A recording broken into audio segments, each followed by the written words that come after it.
How are we doing? I know you had a long day, but I think a good day. You know, that's the thing with education conferences. They're long, but they're invigorating at the same time. But I was flying for 21 hours yesterday. So I'm just saying. And I still got my grades in on time yesterday morning. So please clap, right?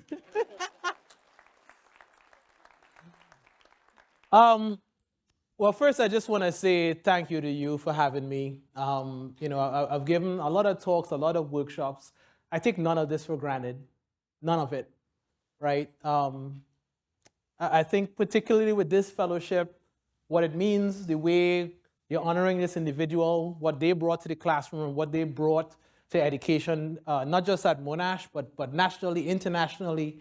I'm really, really grateful for not just bringing me here, but just the effort to have that spirit to be generative. And maybe there's a way in which that's how I view education. That's the value of it. It's not just something that happens for 60 minutes on Monday, Wednesday, Friday. It's something that's supposed to give and keep giving. And one of the things that struck me about the fireside chat that happened earlier today is, and this is not a critique, right? I really enjoyed it. And it felt like everybody was tiptoeing around, what they really felt in their heart is that, at the end of the day, a lot of what we do in this room, we can't assess the way we think about assessing. We can't rubric this. We have to almost believe in its spirituality. You have to believe in its power. You have to believe that it can transform. And you don't always get that with a test. You don't always get that with a student evaluation.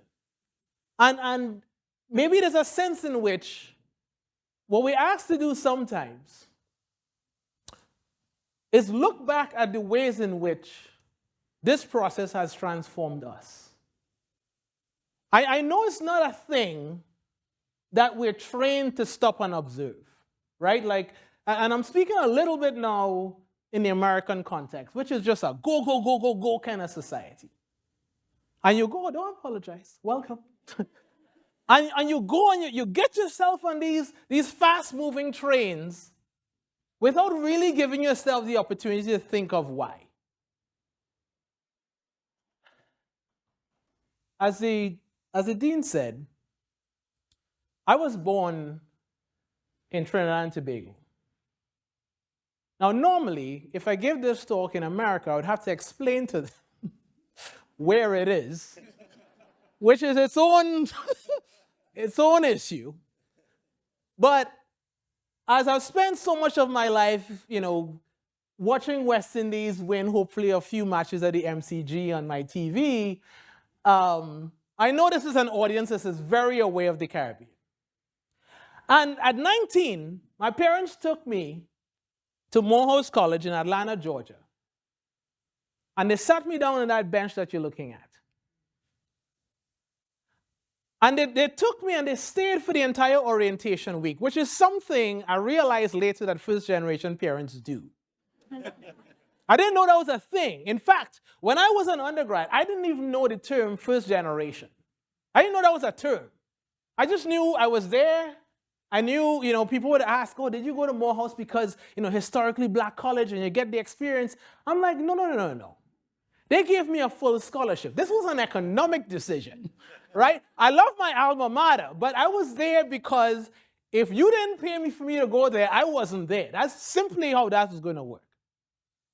And it's a small point, but it's an important point because sometimes we get into conferences like this and we talk to our peers and we write our papers and we forget that our students don't use the fancy language we have.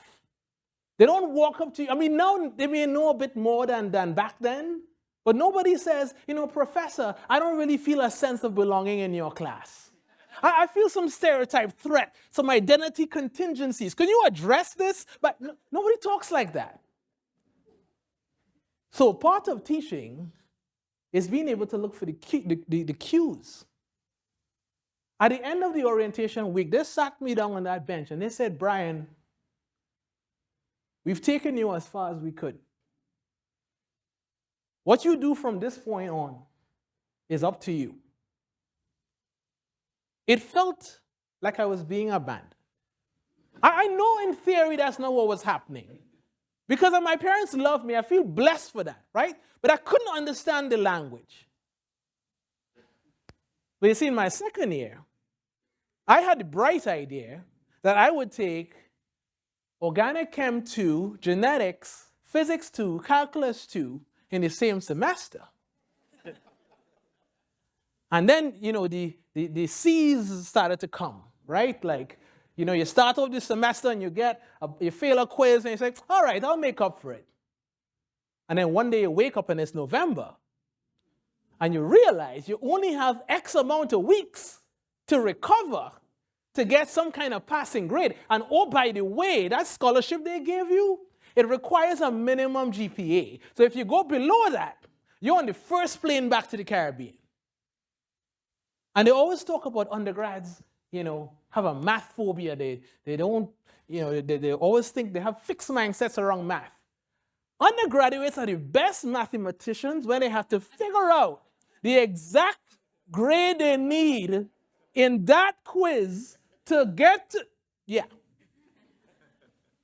So I remember sitting in my dorm room trying to do the math and realizing that unless a damn near miracle was going to happen, this wasn't going to work out. And I want you to think about what it might mean for you to have to call your parents and say, all of that blood, sweat, and tears, all of that, all of the years, all of the sacrifices, all of the clothes that you wore every day of the week in order for us to be solvent, in order for us to have a chance, all of that ends this semester. How do you make that call? And that's when I understood what they meant by we've taken you as far as we can. So the good news is that, and I feel bad to say this because I don't do this practice, right? But I had 2 teachers who curved. Thank God. I don't do it. I know all literature, you shouldn't do it. But thank God, right? The cutoff was 3.0. My cumulative was 3.02. All right? So this story, my friends, could have ended very differently. And when I did call my mom, eventually, okay, now I get to stay, right? So I could actually tell her. And she said, if it doesn't work out, you can come home. We still love you. See, my friends, I have 2 sons. They're 9 and 6. And you best believe when they go to college, they will have that textbook memorized before the first day of class, right? I'm only half joking, but I'm saying their dad's a science professor, their mother is a reading specialist. They have all the capital in the world. They're going in. My parents couldn't tell me about, Bryan, are you using metacognitive strategies when you're studying? Are you teaching a friend? Are you really, space retrieval, the science? They don't know that stuff. My dad was one of 16 kids. My mom was one of 9. They were homeless for half their life. Just to get me to that bench was a victory. Forget graduating. I mean, if that happens, great. But just to get to the bench is something they literally could never imagine. Teaching and education is about something more. Not everybody has that story. I get it. I'm telling my own. But it took some time and some years and some wisdom and some mentoring and some humility to understand that as much as I love bio, which is the class that I teach most, and I love what science has done for the world, and I love the pursuit of knowledge, education, though, transcends all of that. And I don't want you to believe that you brought this dude from 25 hours away to tell you this stuff as if he's the first person who said it. We like to do a lot of reinvention of wheels, right? We like to, this is me sort of critiquing my own field of science education sometimes. Like we write papers and act like we're the only ones who are being critically reflective of education. And I put the words inclusive here because, maybe I'm a little sensitive, but I think a lot of times I get pigeonholed in being like the inclusive guy, It's kind of funny sometimes, to be honest. Like, I literally get calls, Bryan, could you come talk to our campus? Okay, well, what's going on? Well, we need you to talk about inclusive stuff. What do you even mean by that? Like, sidebar, right? But part of it is the time you take as an administration to reflect on your data, to take a hard look at your campus, to ask yourself about your value system, right? Do that first before you call me. But actually, what I really want is that at some point in our beautiful future, we don't have to prefix the word education. We understand that to do this well is to do it inclusively. That we don't hire you, we don't promote you, we don't have any expectations other than to do it that way.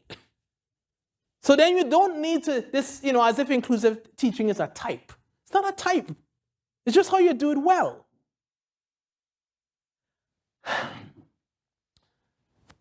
Part of it, I think, is that, and especially in the US context, there was a post-World War II obsession with science teaching in particular to be obsessed about content. And this is one of those really, really funny things. Look, man, higher ed is a funny place. I don't know if anybody told you, if you really take think about like a week of your job and the amount of jokes that you see on campus, they like write themselves, pretty much, right? For example, flip classrooms. It's like amazing. You could record the lectures and then come to class and do activities. And we publish a bunch of stuff in science that is revolutionary. And I'm here like, have you been to an English class? Do you ever see a professor reading Huckleberry Finn from the front of the class for an hour and a half? Like, just even saying that out loud sounds ridiculous. But when we do it in science, oh my God, it's amazing. Because the class wouldn't make sense unless people read the book before they showed up. But, that's where the campus kind of silos itself, right? So as soon as we try to take that new thing on in science, then it becomes... The other way to put this is that science teaching assume that the only way to prepare students to partake in a society is through technical participation. I want to be very clear here, because sometimes I really work on my language, because I really don't want this to come across as I'm anti-science and anti-progress. Look, man, we got a vaccine in like 2 hours. I'm here for all of it, right? But what John Dewey is telling us, what Carter G. Woodson is telling us, what Paulo Freire is telling us, what Bell Hooks is telling us, that to participate in a democracy means more than just being a technical expert. That while we can embrace and appreciate the value of that, there's a whole lot more that goes into citizenship. And you don't just assume that just because I made you a really good chemist, that you understand the value of being critically informed. You understand the value of what it means to vote, what it means to hold truth to power, what it means to love your neighbor, what it means to be aware of how power works. And this is not something that you outsource to a general education program. This is not something that you hope that one person over in the humanities will cover. You embed those experiences in every class that you teach.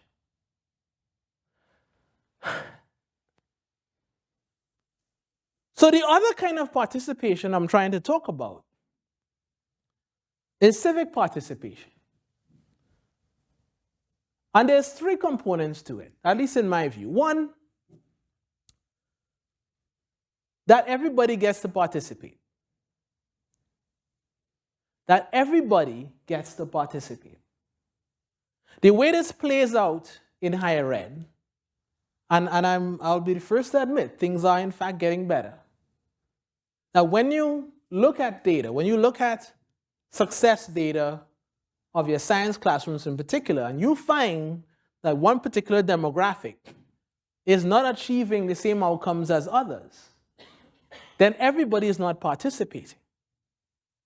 And if identity can predict success in a class, then that should be telling you that there's something social at play that is leading to this to poor outcomes for that group. So another way to put that is, I take as a given, and I hope you agree with me, that I have no credible evidence that anybody who walks into my class can't one day do biology very well. I have no evidence to not believe that statement. So my job is to sort of figure out where you are and take you to a point where you can see the potential that you already have in you. So identity and success should not be related. Secondly, to be part of a democracy assumes a life of inquiry.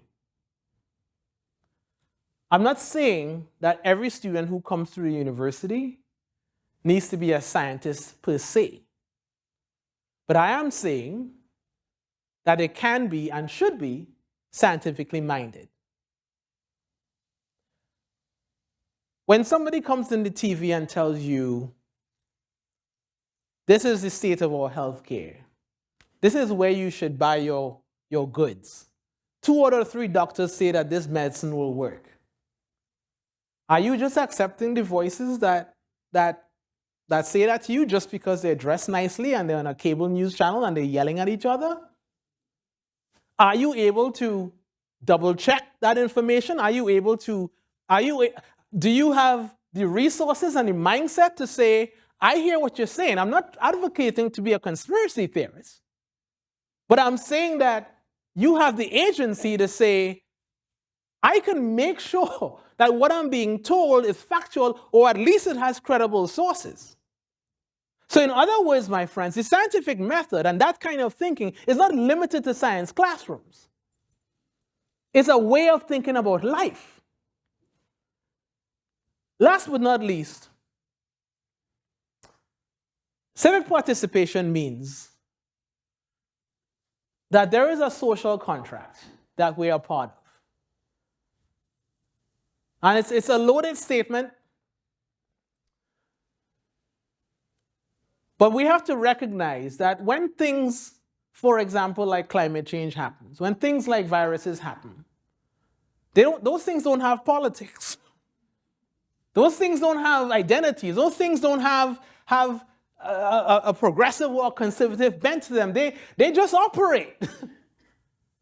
And so a mindset where you're not just living for yourself and just for your family. You're living for your community. You're living for the future. You're living for your children.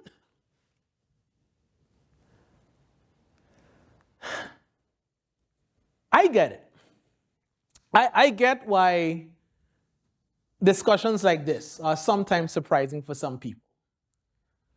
And I'm going to use the American context here because I will say, based on the conversations I've had in the last 24 hours, there's a much better mindset here than where I practice my craft. But being a professor in the US, to me, has to be one of the most ridiculous jobs on the planet. And I'll tell you why. If you go to a doctor's office, you just assume they have a med degree. You just assume they did a residency. You assume that they're board certified or something equivalent. Same thing if you went to a law office. You don't even ask the question, right? You just take as a given that you have practice in the thing that you're about to do to me. You can spend 7 years studying the left half of a frog's eye, publish a few papers that 10 other people will read, and then you get a faculty job and they say, oh, by the way, there's an intro bio class over there. Good luck. And somehow we find all of this acceptable.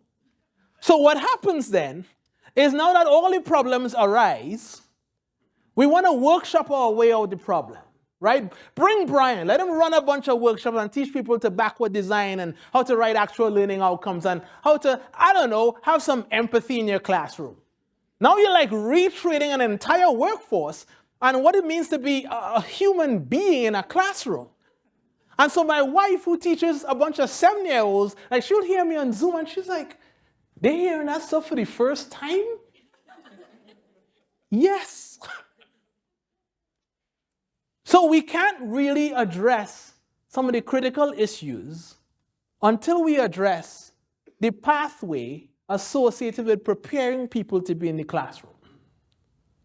You know, and somebody was asking me recently, like, if I had to identify like one of the biggest barriers to that change. And this will sound a little bit vague, but it's the truth. It's culture. It's not just, this could be its own talk. It's not just that people aren't prepared to teach. There's a whole disrespect associated with teaching where it's not put on the same level as the person who discovered that molecule. It's not put on the same level as the person who wrote that book. So that culture, that disrespect, seeps its way into everything the academy does, into pay structures, into hiring processes, into promotion policies and things like that. So it starts up here.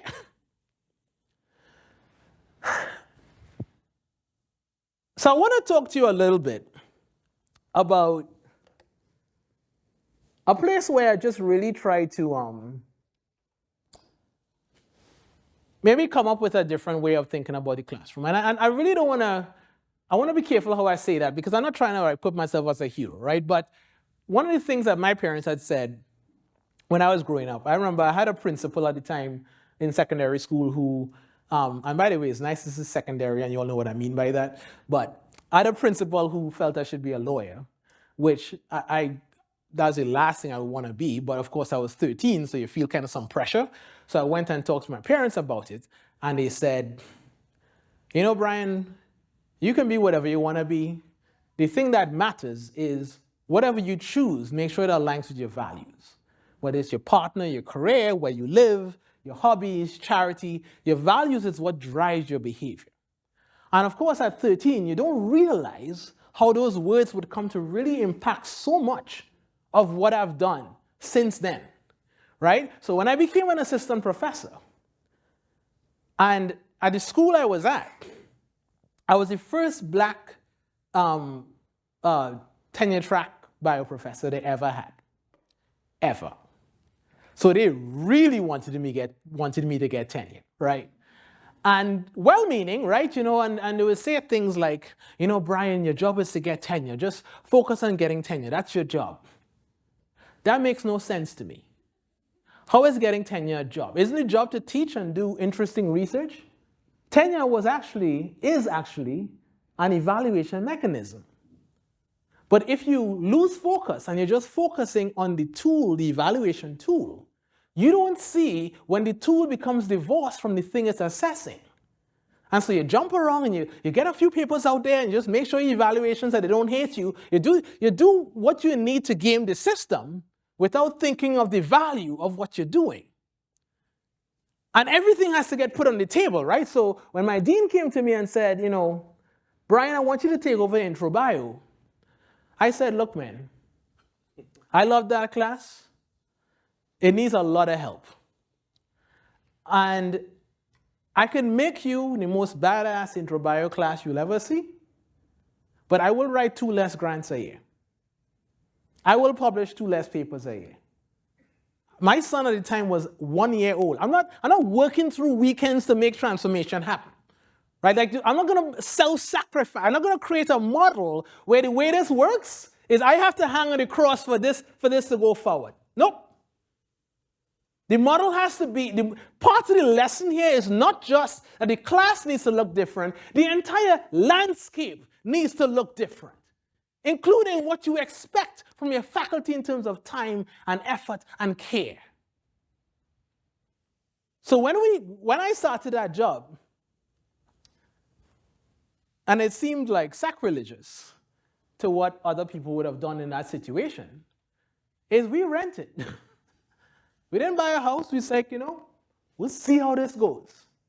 If this approach is something that the university is okay with, you know, we'll see. And this is where I cannot stress enough the importance of administrators who are brave. who are willing to look at their faculty and say, I need to take a chance in a different way of doing this.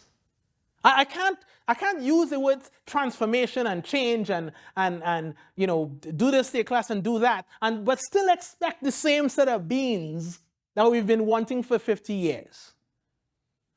Intro Bio is a special class. For anyone in this room who teaches intro, you know exactly what I mean.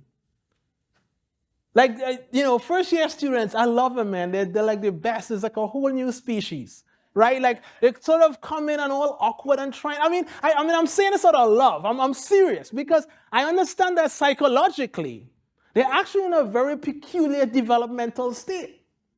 So what's going on in the class when they're physically there, it's not just, oh, bio is cool and I want to learn it. I'm trying to find myself. I'm trying to figure out what I like. I'm trying to respond to the voices of people who are saying I should be X. And I don't have the agency to reply yet. This seems cool, but we'll see. I'm looking around in some cases and I'm seeing that this class has a lot of people who don't look like me. Does that mean I don't belong? I'm hearing two people answer a question that I didn't know, that I never heard of that molecule before. Does that mean I'm not prepared? All of that stuff is happening. And none of it means that you can't do bio. But it does mean that barriers can be coming up that can prevent you from being your best self. So let me use my remaining time to share with you how in this STEM class, we take those principles of civic participation. Because we're intentional, because we see this class as not just there's a bunch of stuff to cover and you will like it. We see it as a place where you get formative experience in just being part of a loving society. Not just a society, a loving society. And I can't, intro bio is wild, right? We'll talk all day if I had to give you all the mechanics. So these are just examples. Number one, and I touched on this a little bit. If identity is not going to be a predictor of success, I need to understand all of the research that has shown ways in which elements associated with identity can become barriers.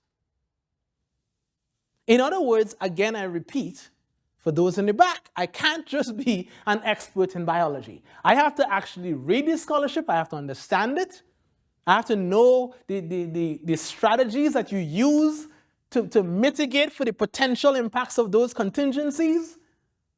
This is not just a night read, right? This is actual study. So, one example would be the very sort of quintessential feature of an American campus is office hours. That's another one of those high-read funnies, in my opinion. Because I'll go to campus after campus, and I'll get the complaint, I have office hours, and they don't come. I have office hours, and they don't come. But unless you have an office the size of Joe Biden's office, you probably have 2 chairs. So even if they all came, where would they sit? It's actually designed to not work. Right? I mean, you're making the complaint, but it's actually not even set up to be successful. By the way, there are some students, like, I don't know, a young man whose parents sat him on a bench back in 1999, who for whatever reason, feels that the act of going to say, Chris, I really didn't get what happened in class today, means that it confirms that I never belonged there. And it was interesting when I think back to that semester. There was one half of my brain that is saying, Bryan, you need help. Bryan, you need help. But then there's another half that's saying, but if you go, they will know you're an imposter. Guess which worked? It doesn't make any sense, but that's what happens. So I could sit up there as a bio professor and say, it's on my syllabus, you need to come to me. If you don't, that's on you. Who wins in that model? If the mountain doesn't come to Muhammad, I have to figure out how to get him there. So we renamed office hours student hours. Would you believe there were some students who assumed that office hours was when I got to check my email? It's like, have you seen my email? Like 2 hours, 1 day a week? So it's student hours, and we held it in the basement room of the dorm in which they lived. 50 chairs. A class of 155, we averaged 40 a week. And every week we offered it at a different time. Why? Because if you have a class clash, that means you can't come all semester. All these things cost me nothing. It's just a mindset that I know, I'm not saying it's predictive or deterministic, but I know that there are some of you whom the biggest work I have to do is to get you to come to me and say, it's okay, man, this is a technical subject. We just have to spend time on it. That's all this is. Doesn't mean you're not good enough. It doesn't mean anything other than we just need to spend time. Secondly, civic participation is about a commitment to inquiry. And I want us to think really carefully about what constitutes commitment to inquiry. I don't just mean running an experiment. I don't just mean, designing a study and publishing. That's actually not even what I mean.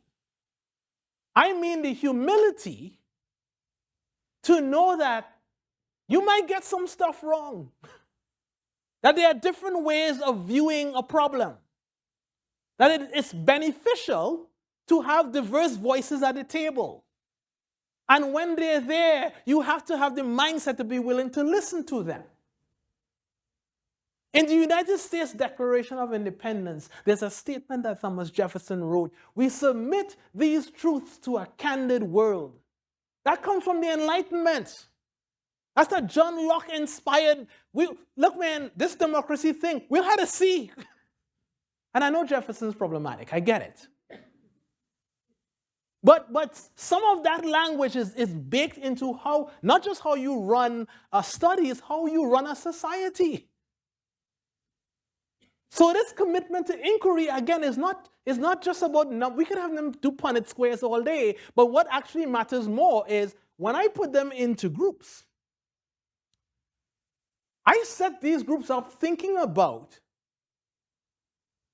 when you are at your church, at your community center, with your partner, with your neighbors, when you're with people who have a different life experience from you, can you have an open enough heart so that even when you disagree, it doesn't have to be so diametrically polar that we are perpetually at war?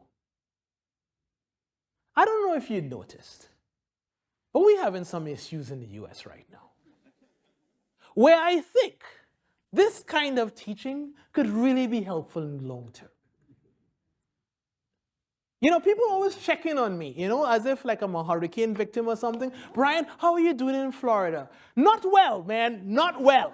All right? Let me just save you that question, right? It is what it is. I'm still there. My values say that's where I need to be to help kind of push back against some of this stuff. But part of it is that, look, man, we can't outsource difficult dialogues to residential life and to student programming and to African Americans. No. That stuff can happen right in the class. So when I put them in groups, I don't just say, hey, get into groups. I design the groups because I have a spreadsheet. I know where they came from. I know what high school they came from. I know their ethnicity. I know their GPA. I know their stated gender. I give them a survey. They talk about how often they work. I know a lot about them. So when I create the groups are diverse as hell. Intentionally. Because I know there's a lot you can learn about bio in this class, but there's a lot more you can learn from somebody who had a different life experience from you. And I'm not going to assume that just because you're a good biologist, you will self-navigate to that second experience. And so now when I put you in a diverse group, I have to make sure that you are doing the kinds of assignments that brings out difficult dialogue. So, again, reference bio, right? So we do some of the quant stuff like osmosis equations and things like that. But they're also looking at a case study of Rosalind Franklin. They're looking at her data. They're looking at what Maurice Wilkins did. They're looking at the movie Picture of Scientists about the differential salaries of women scientists and men. They're looking at the COVID data, the death rates of different groups in different cities. They're looking at lead poisoning in Flint, Michigan, and Pontiac fever. We're still talking about biology, but biology has a social component. And these aren't easy conversations to have. I get it. So I'm not careless. I'm not going to say, yeah, go talk about what happened in Flint. Good luck. Don't fight, please. All right. We have a process at the beginning of the semester called guideposting, where we talk about what it means to speak in a difficult way. When things get difficult, turn to wonder. Everyone has a right to speak their truth. Be respectful of silence. We discussed this on the first day of class at length because I know, I know that when they get to those conversations, they have to remember those values. So we call them guideposts because we don't see them as rules and laws, and if you break it, we'll kick you out of the class. No. The idea is to set a cultural norm for what it means to do difficult discussions. So some of the legal language that we've had to navigate talks about bringing in topics in class. I blame the cricket. Talking about topics in class that make students feel bad. And my response to the students, I'm a very transparent instructor. We will talk about things that will make you feel very uncomfortable. But through that discomfort, we'll find beauty. That's my promise to you. Science made science was complicit to a lot of stuff in history. Eugenics, forced sterilization of disabled people in California and Carolina. I could make a list of stories. But as a social science researcher, I go through an extensive training process because we learned from Tuskegee. We have the capacity to do better, and we have evidence of that. So by walking you through that process of darkness to light, even the darkness that we're experiencing today, when you become your own doctor, scientist, government worker, whatever it may be, right? You understand what it means to identify a problem and make different decisions. And in order to do that, we can't just learn about a cell. We have to learn about who's asking the questions and who's not being consulted and whose data is being used and whose opinions are being silenced. All of that is part of the learning process. Which brings me to some of the tough stories. And so when we talk about social contract, we talk about it in this context.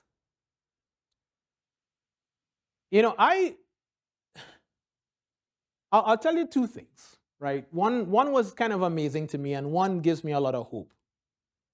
The one that's amazing to me is how monolithic a lot of students' experiences have been until they get to my classroom. And part of it is how poorly history is taught in the US. Lecture 5. So there's a lot about people's own history they don't even know. And so when they come to my classroom, and I'm not trying to infantilize, it's just sort of the reality of it. A lot of times what they know about other aspects of Americans or humanity is really just what they know from their neighborhood. So there's a tremendous pressure and challenge, but also opportunity, really, for colleges to take that responsibility, take that challenge as a responsibility to say, yeah, this is a place you become a technical expert on something, but this is a place where you get opened up to a whole new way of seeing the world. And so the good part of this is, I'm doing a project with a couple of colleagues in California, and we've been interviewing mostly self-identified white Americans who do social activist work in science.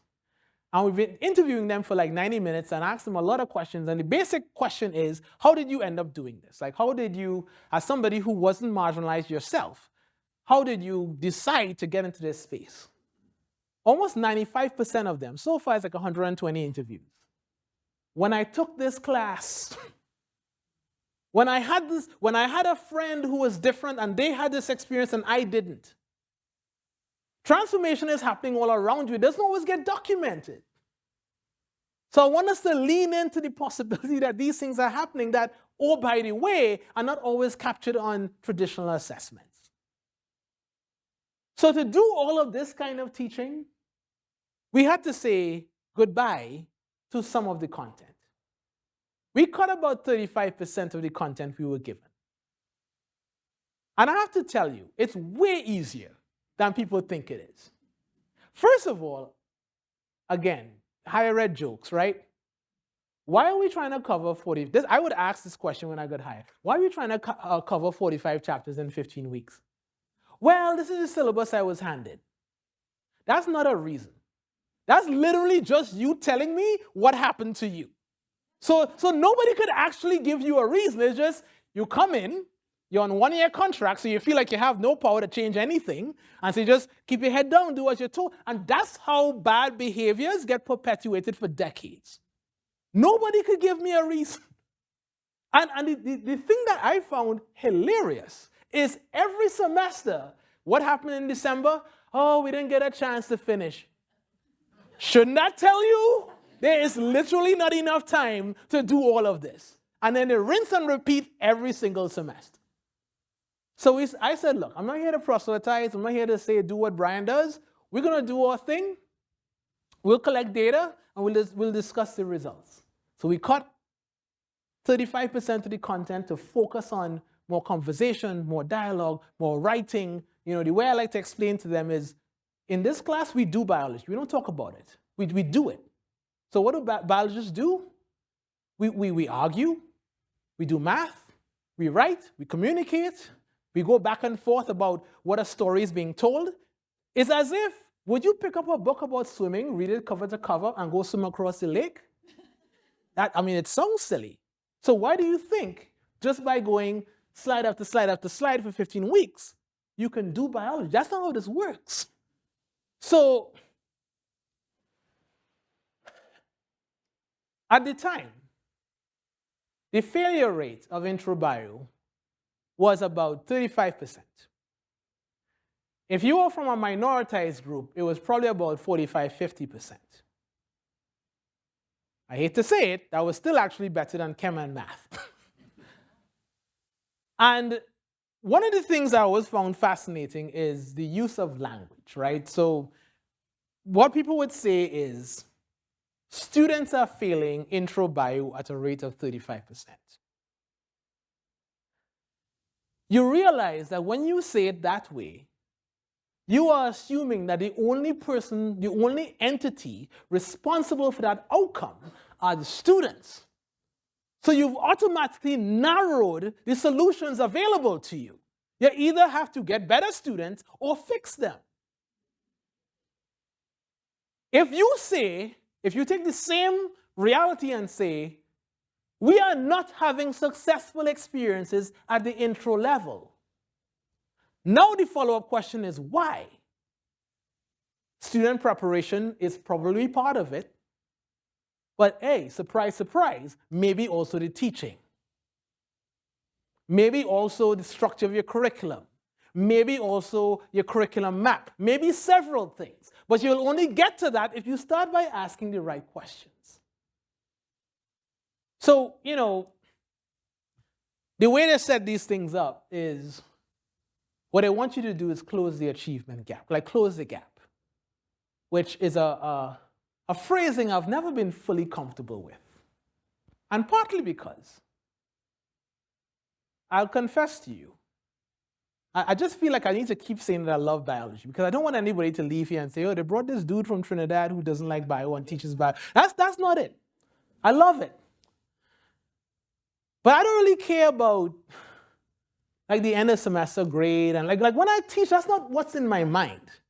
I mean, I do it, right? I have a grading system and I know how the whole thing works. It goes into a GPA, blah, blah, blah, right? But like the reason why I'm there, I'm thinking of you 20 years from now. I'm thinking of you as a father. I'm thinking of you as a politician. I'm thinking of you as a citizen. And so everything we built into that class is built with that in mind. Hopefully my assessments capture some learning growth, right? We put a lot of work into that for that to happen. But that's a small, it's a part, but it's a small part of what we hope the impact of the overall experience is.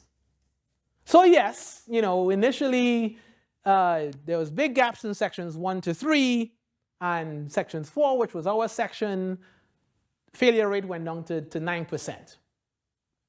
Then the pushback was, well, Bryan, if you're going to cut all that content, they'll fail when they go to the next semester because you're being unethical, right? Unless you tell them what a mitochondria is, how could they possibly know it? So we tracked them. We looked at each section, right? Sections 1 to 3 had full coverage in the first semester. Section 4 had 35% less. Shouldn't that point be well below the others? Should they not have fallen flat in their face because we didn't tell them 35% of the stuff? And why is it when we track them to their sophomore year, the gap between that reduced content section and the others actually widened?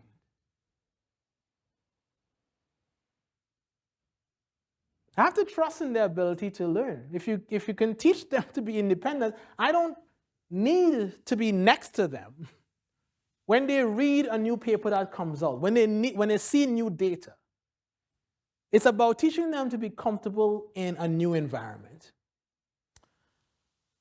I want to close really quickly by just telling you a little bit about how I ended up in this space. I was trained as a marine ecologist, and I had a great time. 6,000 dives in Florida, lots of seagrasses. But I went to grad school at a time when to be a grad student was to be like your advisor. Like literally, just do what I do and good things will happen, right? And I remember asking some faculty about when I was a master's student, asking like, what would it take to be successful in grad school? And I was told, number one piece of advice, to avoid teaching as much as possible. That's a direct quote. And initially, that's what I did. You got an RA ship, so you could just be in the lab all the time, etc. And then when I started the PhD program, you had to teach 2 semesters as a requirement. Okay, let's pause on that for a second. So my wife teaches 7-year-olds. She has a degree in education, a master's in education, a ton of learning credits, right? 7 years old. I had to TA 2 labs, right? That's what we think about teaching at the college level. And the first class that I taught were these students. That picture is up in my office because it reminds me, when and where my life sort of changed. Right? I didn't know what the hell I was doing. I did not. I asked the guy who ran the TA training thing, and he said, oh, Bryan, you're a funny guy. You'll be fine. That was my training. That was literally my, oh, don't forget, don't sleep with the students. You can't do that. I wish I was making this up. I wish. And what you probably can't see from this picture is that, so this was actually at FIU, the school I'm at now, right? I came back to FIU 2 years ago. What you probably can't see is that most of these students are first-generation Americans. Some are first-generation college students. And the context for this is that Miami is a city that is shaped by immigration patterns. In 1963, there was a major revolution in Cuba that just before that and after that, there was a massive waves of immigration from Cuba and then South and Central America. So some of these students are the only English speakers in their households. Some of these students are maybe born in Cuba and came across some of them on a piece of plywood, literally floating in the Straits of Florida. But all of these students were aggressively pre-med. Like aggressively pre-med. You know, the kind like, they won't tell you even before you ask, like, my name is, I'm a pre-med. Whoa, I just asked your name, you know. And the faculty like hated it, right? Because, you know, the stereotype of pre-med students is they're just grade grubby and they don't care about the science. And as somebody who is an immigrant and, you know, I respect doctors and I think it's a fine profession, but I was never attracted to it. And I was just genuinely curious, like why, right? So I would ask them as a TA, like why pre-med? And the conversations would go something like this. So why pre-med? Well, you know, I've always wanted to help people. Well, I was at the coffee shop this morning. They were very helpful. Have you thought about that? Well, I grew up going to doctor's offices all my life. Well, you also went to the grocery. So, you know, and so we do this back and forth until they will say something like, pero mi abuela dice, what my grandmother said, what my dad said, what my mom said. And see, now we're starting to have the real conversation. Because what was happening is at 17 and a half years old, they were saying, in order to get to the American dream, here are the careers you are allowed to choose in this order. Medicine, law, and I'm sorry, engineering was third. I don't know why. So when they get a quiz that comes back at 6 out of 10, you might be thinking, well, you should have just applied yourself. They're thinking the hopes and dreams of this extended family I live with are crashing before my eyes. I remembered Bryan. Like my parents never put that pressure on me, but I understood. When I saw those grades coming back, I understood how different my life might have been had that not worked out. And everyone has a different story. But as I heard them relate back that to me, there was something about that classroom that called me in ways that no dive, no seagrass blade, no fish could ever call me in the same way. And one of the beautiful things about a calling, and this is something I really wish for every one of you, is that when you do it, you're responding to something else. I mean, I'm not saying you shouldn't get paid and you shouldn't get promoted. Do all of that stuff, right? They talked about Dr. Davis not submitting her portfolio for full professor. Think about why. Because at some point, there's something deeper you're responding to. And when that's driving you, there's nothing else that could really stand in your way. And isn't that something our students deserve? At least to reflect on what are the spiritual, the emotional, the empathetic things that are making us be there. Please design the best assessments, design the best curricula, the best quizzes, the best lectures. But remember, in doing all of that, there are things that are beautiful and transformative about this that we can't always capture, but we should still lean into. Thank you so much.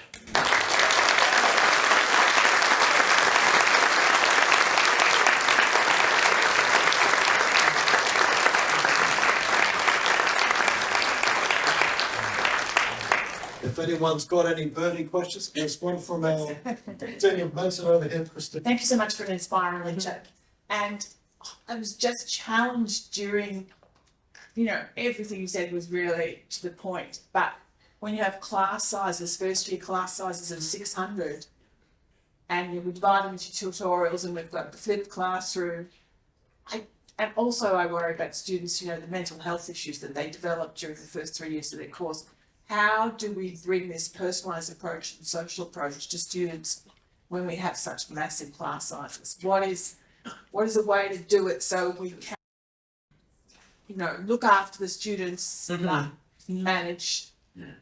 Australian universities are enormous. They're different than colleges in the US. We are ginormous, and we do have a duty of care to our students, and I think we are failing them, but we're kind of a victim of our own class size. So I'm interested in how you would manage what is obviously a fabulous program with such a large class size. Forgive my ignorance.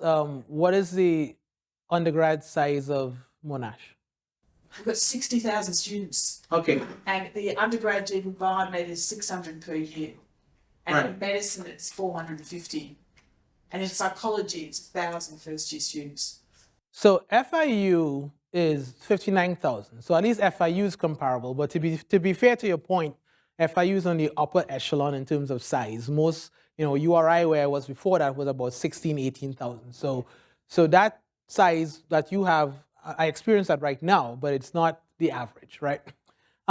Specific to your question though, it's a question I get all the time and I get it, that scaling some of these things is hard. But maybe what I'm about to say hopefully should maybe give some things to think about structurally, but let's reframe a little bit about what we mean about personal education, right? My classes weren't super large. I mean, they were 165 on average, which is not tiny, but it's also not 600, right? So even in a 165 situation, when I say personal, I don't mean every one of you is going to be my best friend, right? This is not a New England college with 20 students for the whole campus and you could do these one-on-one seminars. No, it's not that, right? No, I do challenge myself, even though it's a big class, to learn as many names as possible, and we have... I do. So I'll get to that. I think where you're going, I'll get to that in a second. So my first point is dialogue and communication doesn't necessarily have to be one-on-one, right? There are a lot of things I do to communicate. There is, when we have class, there's a lot of back and forth. There's student hours. There are students who come to see me one-on-one. I'm a roamer, so I'm in between groups and all of that stuff, right? So there's a good chunk of them I get to interact with through that process, right? But there have been several situations where students have come back to me and say, Professor, when you said that thing in class, it really made me think differently about blah, blah, blah. I don't remember what I said, but they remember. So I'm saying that sometimes the dialogue is happening, even if they're not physically, verbally responding to you. So you have to, from that mindset, any opportunity you have to communicate, even if it's in sort of this situation, lean into it, right? Lean into it. It can't boil down to the very high-end 16-student a class model. And so I think I want people to not put so much pressure on yourself that the only standard for personal is one-on-one, right? There are other ways I think you can be very personal about approaching that. Okay, number two, I'm the only instructor, like faculty member on record, but I have undergraduate learning assistants, right? And I mean, I hate to say this, but undergrads don't cost us that much money. In fact, some of them choose to do it for credit. So then, I don't have to pay them, right? And the class is not about me, right? Like I would love for them to connect to me, and I hope the things I do make them, see a better version of themselves or whatever. But sometimes the thing that really, makes them believe in themselves is that near peer. Right? So if Kristen if for whatever reason Kristen explains tonicity better than me, I'm all for it. Because the point is for your growth, not right? And so when I talk about that class, I use we a lot because I'm very intentional with that group, right? It's about 3 learning assistants. We meet every week. I train them in pedagogy. We talk about, how to identify misconceptions. And so, I was kind of jealous of your what room was that? G31. Yeah, we have like 1 on the whole campus, right? So, I mean, those rooms like really allow for that kind of flattening of the power structure. So yes, am I going to bat 100%? I'm sure there's some kids I wish I could have reached to, but I think there's a lot more than we give ourselves credit for. Thanks for the wonderful talk. How do we combat the fear or the doubt we might have in ourselves that even as we learn, we become socially conscious that, I'm just a physiologist, I'm just a pharmacologist, and that's what I know how to teach. Who am I to speak to all of these broad issues? Like, how do we, especially as scientists often, how do we combat that doubt? This is what I know, and that's what I'll teach. I'm smiling because what you just said is the reason why I've titled my upcoming book what I titled. Because literally somebody came up to me after a workshop and said exactly that. And I get it. I mean, you're not that guy and he's not you, right? But part of it is we were brought up in a subject matter expertise model of what it means to do it. I hope that some of the things I said here today has given you an insight into my own journey. But I do want you to not see me as perfect by any means, right? When I started off in grad school and thinking about this way, I knew nothing, right? We had a Center for Teaching Excellence that gave me the books to read. I had colleagues in other disciplines and departments like psych and sociology and anthropology who taught me what it means to be a humanist and how to see the class in that way. So you're looking at the product of an unfinished 10-year journey. And hopefully there's been some benefit to that. And I think part of the lesson has been, is trying to figure out where that journey begins for you and knowing that the beginning part is scary. The other piece to this is, as somebody of African descent, my experiences in America sort of, dovetail with that, right? I have economic privilege, so there's that piece, right? But I can speak about marginalization as a Black man, but not as somebody who is LGBTQ, right? And I will confess to you that I was raised in a very conservative Christian home that have very particular beliefs on that, right? I have essays I wrote as a secondary school student against gay marriage and stuff. So when I got to the US, and Monash in particular, I had my own biases to face up against. And it wasn't easy, right? So part of the fear associated with where do I begin is reflecting on some of the things that might run counter to the ways we believed some of these relationships played out before. And that's a personal journey, right? That's not easy. I can speak to things that are my own experience, but you'll never hear me come and talk about what it means to be a gay male or anything. I have friends who I learn from. I have literature I read on that. I know where my lane is, right? And so part of the journey is that as well. So good luck, but I hope that was helpful. I have a question about making groups. Especially when there is assessment in tutorial as part of the group. For a little bit of context, I teach a subject that this year only had 675 students. In the past, we have had 900.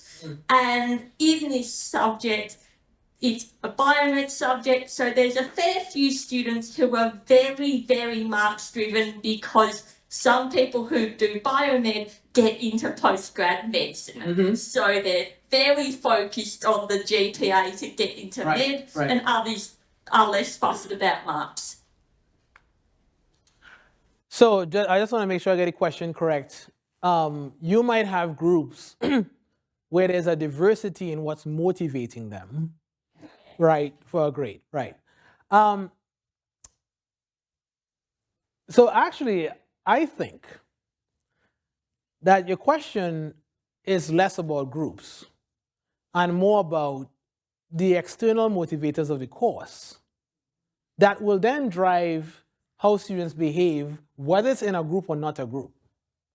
And I guess my concern is, unless that part is thought about, right? I mean, I'm not saying you need to do it, right? Some of this might be above your pay grade, right? But that's the elephant in the room, right? So, there are all these good group making techniques that I can share with you and how to set rules and norms and things like that, how to set up grading structures, all of that exists, right? And not to self-promote, but the book we wrote, Norton Guide to Equity-Minded Teaching, we have whole sections on that.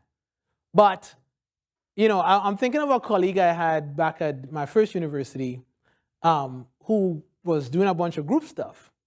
And you or I had this very peculiar thing where the anatomy and physiology class was used as the entry class for the nursing program.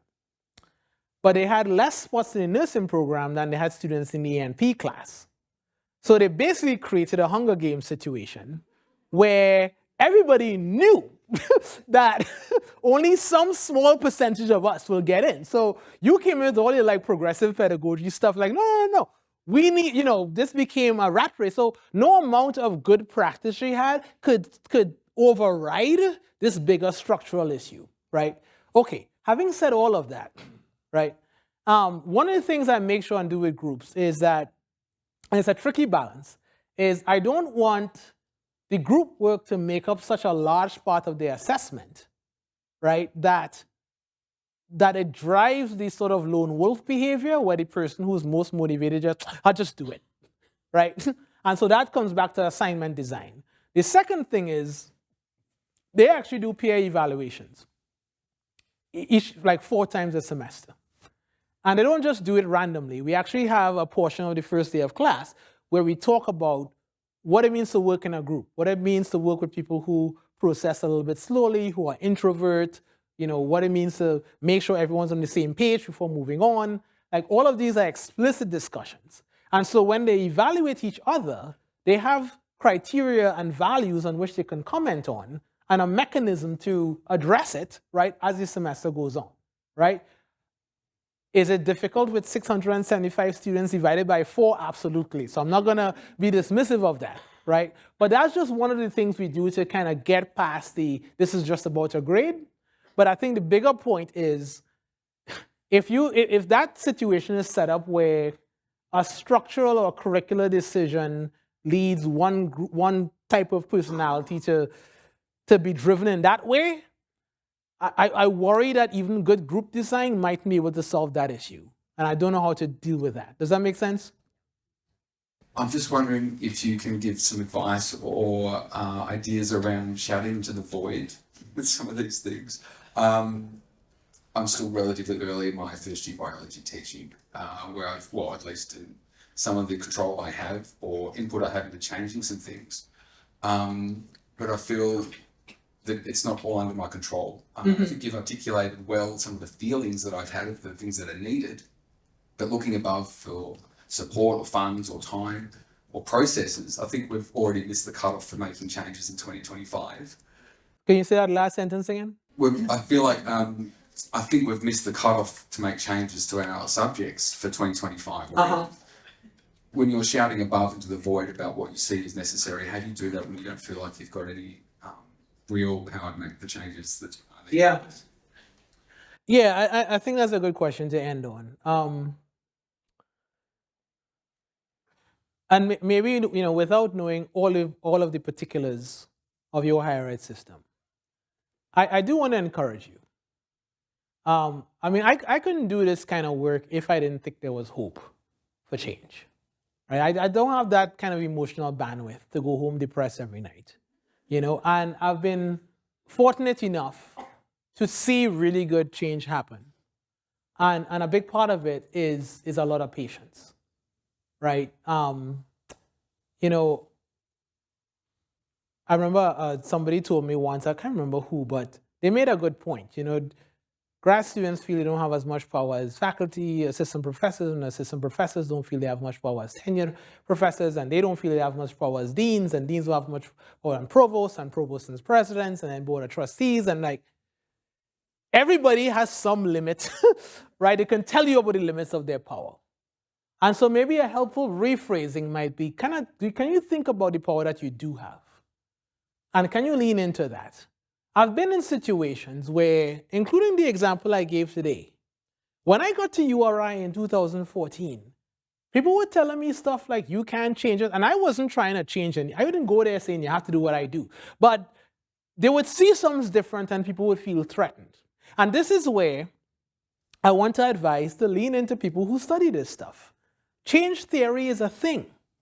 How people respond to change is a thing. There's a really good book called Switch by Chip and Dan Heath, right? And they talk about how do you figure out what are the mechanisms that allow people to consider change, right? What happens when people like Bryan come and say he's going to cut 35%? I could sit up here and say, well, I know the research, I know the studies, that's what you should do. What they're seeing is, but are you telling me that what I've done for the last 20 years is of no value? And if I don't understand that, and I just come yelling at them, then they will quickly adopt a defensive posture and nothing will happen. So we said, look, we're just going to do what we're going to do, collect data, right? And what you realize is some people are motivated by different things. Some people needed to see the publication. Some people needed to see the students who were in that class and who then came to their class. Some people needed a colleague who they trusted to say, hey, you know what's happening in Intro Bio 1? Could we talk about it? Some people need a dean to knock on the door and say, yo, man, things need to change. Everyone has a different motivator. But 6 years after that project began, they revamped the entire Intro Bio curriculum. And some of the same people who were the most aggressive, and I wasn't like, oh, you see, now you're going to come. No. It's not about flexing. The point is now we can talk, right? And you have to do like kind of father, forgive them for they know not what they do kind of thing. And like, it's okay, right? But I've seen so many situations that started off in this same shouting into the void. And if there's a plan where you can buckle down, do what you know is right, collect data around it, gather a coalition of the willing, so you have people to support you, right? And give it time so that you can now go to a chair, go to a dean and say, hey, look what we did. How can we talk about scale? It will seem long now, but when it happens, you'll be surprised. Thank you.